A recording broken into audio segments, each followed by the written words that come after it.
तो जी दोस्तों, कैसे रहे आपके प्रीवियस स्टेप्स? आपने प्रैक्टिस किए, कुछ लर्न किया उसमें से? अगर आपने कर लिया है तो आइए देखते हैं कि उससे आगे क्रिएट ऐड किस तरीके से करनी है। तो आइए वापस चलते हैं फेसबुक एड मैनेजर के अंदर। उन स्टेप्स के बाद क्रिएट ऐड का बड़ा डिटेल स्टेप फेसबुक आपसे पूछेगा और आपको प्रोवाइड करेगा। यहाँ आप अपनी एड्स क्रिएट करेंगे जिसके अंदर डिफरेंट ऑप्शंस फेसबुक आपको देता है। तो हम सबसे पहले स्टार्ट करते हैं आइडेंटिटी के इस पोर्शन से। तो यहाँ आपने देखना है कि कौन से फेसबुक पेज से आपने इन एड्स को रिलेट करना है। तो यहाँ हम सबसे पहले क्लिक करेंगे और सिलेक्ट करेंगे यासे की दुकान। उसके बाद नीचे अगर हम देखें तो इंस्टाग्राम अकाउंट के बारे में फेसबुक हमसे यहाँ पूछ रहा है। इसकी रीज़न ये है कि Instagram is also own by Facebook now. तो फेसबुक अक्सर आपसे पूछता है कि क्या ये एड्स आपने इंस्टाग्राम पे भी रन करनी है।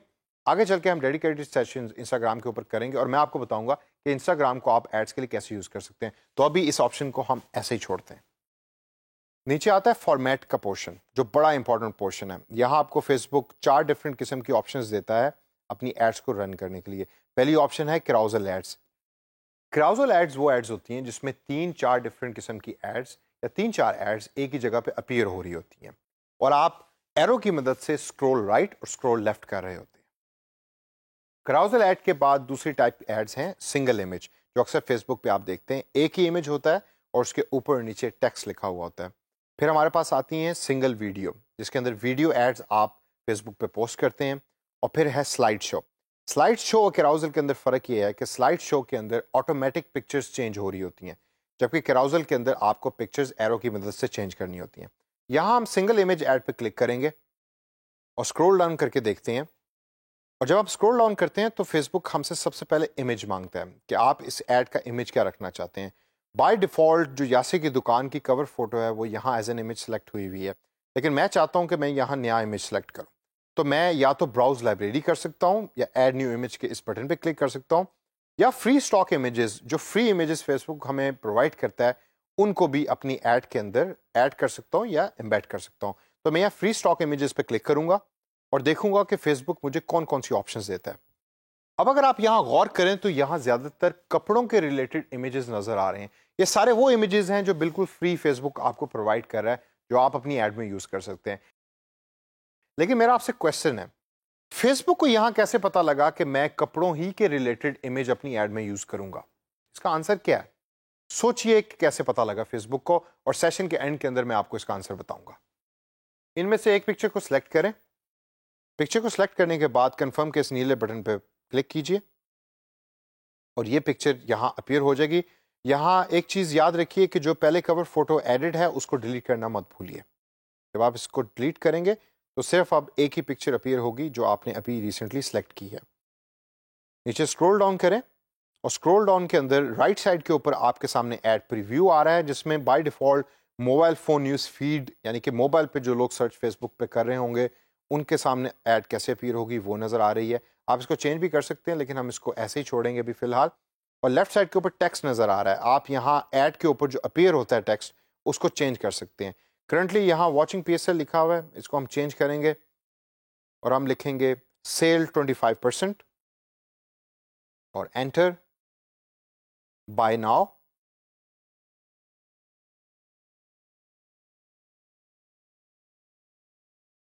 अब आप राइट साइड पे अगर ऑब्जर्व करें तो जैसे जैसे आप लिख रहे हैं वैसे वैसे ऐड प्रीव्यू भी चेंज हो रहा है। आपने सेल 25% और बाय नाउ लिखा और वही चीज़ राइट साइड पे अपीयर हो गई।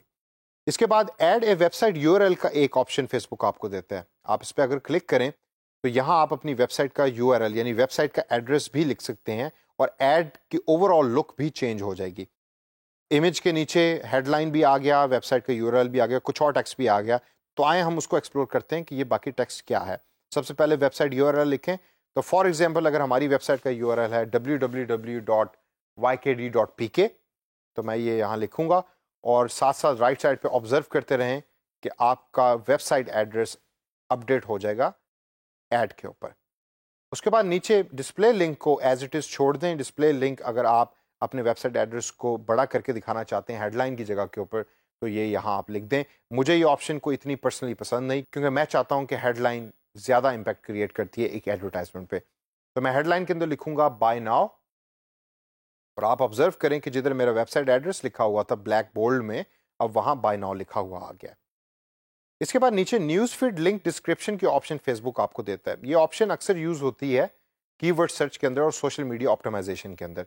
यहाँ आप बाय नाउ के नीचे अगर कुछ टेक्स्ट लिखना चाहते हैं तो वो भी आप लिख सकते हैं। मैं यहाँ लिखना चाहता हूँ बेस्ट क्वालिटी क्लोथ्स। अब आप देखिए कि जैसे जैसे मैं लिख रहा हूँ तो राइट साइड के ऊपर वो चीज़ अपडेट हो रही है और बाय नाउ के नीचे वो लिखा हुआ आएगा। इसके बाद दोस्तों गौर से देखिए CTA यानी कॉल टू एक्शन बटन। ये बड़ा इंपॉर्टेंट बटन है जिसके बारे में हम पहले भी पढ़ चुके हैं। यहाँ आपने वो वाला बटन सेलेक्ट करना है, वो वाला एक्शन सेलेक्ट करना है कि जो आप लोगों से करवाना चाहते हैं। मैं चाहता हूं कि लोग इस ऐड को देख के कांटेक्ट करें मुझे, तो मैं उन ऑप्शंस पे क्लिक करूंगा और देखूंगा कि क्या कांटेक्ट अस या मैसेज अस की कोई ऑप्शन फेसबुक मुझे देता है कॉल टू एक्शन बटन के अंदर।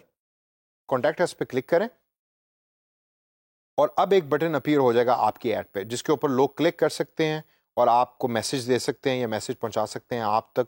इस पूरी ऐड के ऊपर दो चीज़ें बहुत इंपॉर्टेंट है। नंबर 1, आपके पेज का नाम जो लेफ्ट साइड टॉप पे अपीयर हो रहा है और उसके नीचे स्पॉन्सर्ड अपीयर हो रहा है। नंबर 2, फेसबुक लाइक का निशान जो अक्सर लोग यूज़ करेंगे आपके पेज को लाइक करने के लिए।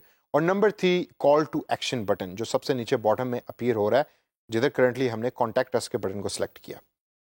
इन डिटेल्स को एंटर करने के बाद कंफर्म के इस हरे बटन के ऊपर क्लिक कीजिए। अब फेसबुक ने वो सारी इंफॉर्मेशन सेव कर ली है और अब यहां आपसे आपकी पेमेंट डिटेल्स मांग रहा है। ये पेमेंट बॉक्स यहां इस वजह से अपीयर हो रहा है क्योंकि मैंने अभी तक इस फेसबुक अकाउंट के अंदर कोई पेमेंट डिटेल्स एंटर नहीं की। लेकिन हो सकता है कि जो आपका फेसबुक एडवर्ट्स का अकाउंट है उसके अंदर चूंकि आप पेमेंट डिटेल्स एंटर कर चुके हैं तो ये बॉक्स आपके सामने अपीयर ना हो। इस सब को करने के बाद आपकी एक नई कैंपेन क्रिएट हो चुकी है कि जो आप लाइव कर सकते हैं और उसको चला सकते हैं अपने फेसबुक पेज के ऊपर। तो दोस्तों सेशन खत्म करने से पहले पॉजिंग और रिज्यूमिंग कैसे होती है आइए उस पर थोड़ी सी नजर डालते हैं। जब आप अपनी मेन होम स्क्रीन पे जाएंगे एड मैनेजर के अंदर तो वहां आप देखेंगे कि आपकी डिफरेंट कैंपेन्स नजर आ रही हैं। कैंपेन के साथ एक स्विच नुमा बटन आपको नजर आएगा। इस टाइम ये पर्टिकुलर एड जो हाईलाइटेड है ये इनएक्टिव है। मैं इसको दोबारा रिज्यूम करना चाहता हूँ यानी कि एक्टिव करना चाहता हूँ तो मैं इस बटन को ऑन करूंगा या इस स्विच को ऑन करूंगा। तो आप गौर कीजिए राइट कॉर्नर टॉप के अंदर आपको एक बार नजर आ रही है जो प्रोग्रेस बार है, पब्लिशिंग बार। जब ये पब्लिशिंग कंप्लीट हो जाएगी तो नीचे बॉटम में आपको हरे कलर का लिखा हुआ नजर आ जाएगा पब्लिशिंग वाज सक्सेसफुल। इसका मतलब ये है कि आपने अपनी इनएक्टिव ऐड को दोबारा रिज्यूम कर दिया है।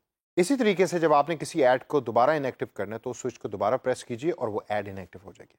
तो दोस्तों इस सेशन के अंदर हमने देखा कि एक नई कैंपेन एडवर्ट्स के थ्रू किस तरीके से बनानी है, उसको पॉजिंग और रिज्यूमिंग के फंक्शन को कैसे यूज़ करना है।